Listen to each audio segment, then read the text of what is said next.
Hi, my name is Stephanie Quiroz, and today I will be talking about assisted suicide, which is the topic that I chose. So, Tony Nicholson, he was a pretty successful man.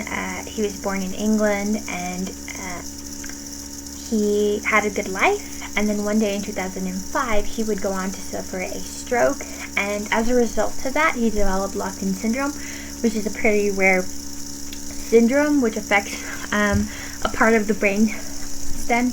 And as we all know, any damage to any area of the brain can cause significant damage, and so because of that, Tony was basically left impaired. He had no movement from the neck down. He was still able to blink and nod, but he had no way of communicating, so it was quite a struggle for him to do things on his own. And he went from living a normal life and doing things on his own to living a life where he was pretty much suffering. It was horrible, and he could no longer deal with that. And so he wanted to take his case and appeal to the courts for him to be assisted in his death by a doctor. And he took his case to the courts, and his appeal was denied in various different courts. As we all know, assisted suicide is a pretty controversial topic. It has mixed opinions, and a lot of people believe that it's a terrible thing. It's like murder. And then there's other people who aren't really informed about what assisted suicide is, so they really don't know how to feel about it.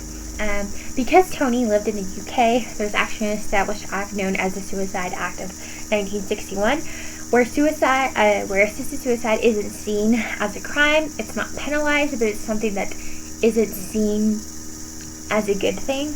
And because he took his case to the courts, he obviously had lawyers who helped support him.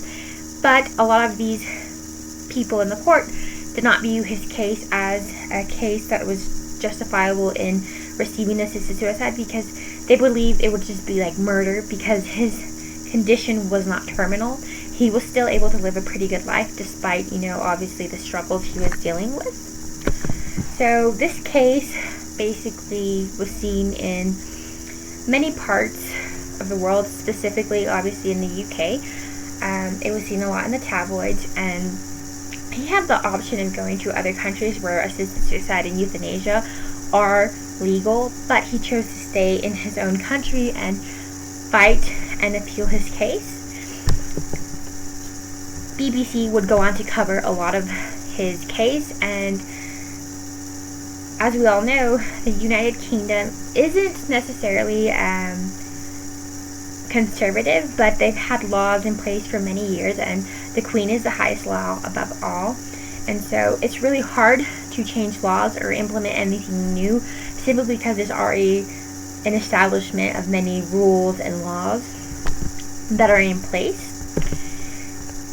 So there's actually an interesting thing that the Royal College of Physicians had stated, that they cannot back a law change after the High Court ruling, because they said that it remains illegal for doctors to intentionally terminate the life of someone who's not terminally ill. This opinion and thought is what a lot of the people in the courts believed. Because Tony wasn't terminal, they believed that he should continue to live his life despite the struggles, and they felt that he would be okay no matter what. But Tony did not feel that way. He was struggling, and he did not want to continue to live the way that he had been living. And so there was actually Lord Falconer who tried to propose a bill into the court, and even though it received some kind of movement, it stagnated, and therefore nothing really happened, so there was no rule change. And Tony had received obviously no support, and in the end, he actually, days after the court said no to his appeal, he started to quit eating. He would essentially starve and not drink any water, and then he would contract pneumonia, and a couple days later he ended up dying. He was surrounded by his family when he died, and even though it wasn't the ideal way for him to die, he died on his own time, and he really left an impact in his family's life and others. He fought for his chance to have this opportunity to die with dignity, He always believed in autonomy, and this case is particularly difficult to talk about simply because we all have our own views on assisted suicide, and even though it's hard to understand and comprehend this topic, there's one thing that we should always respect, which is autonomy. And in this case, Tony's wasn't respected. He died, obviously, starving himself, which is very sad, but it was the only way for him to be at peace. And I believe that his death was tragic, but yet it gave him peace, and it left his family with peace.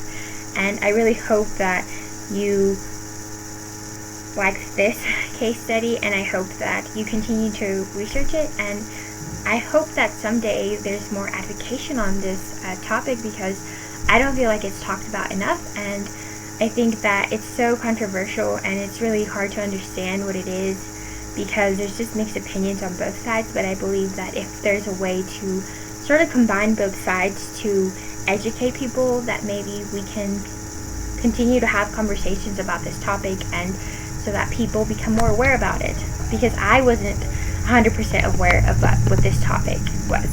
So thank you for watching this presentation, and I hope you enjoyed it.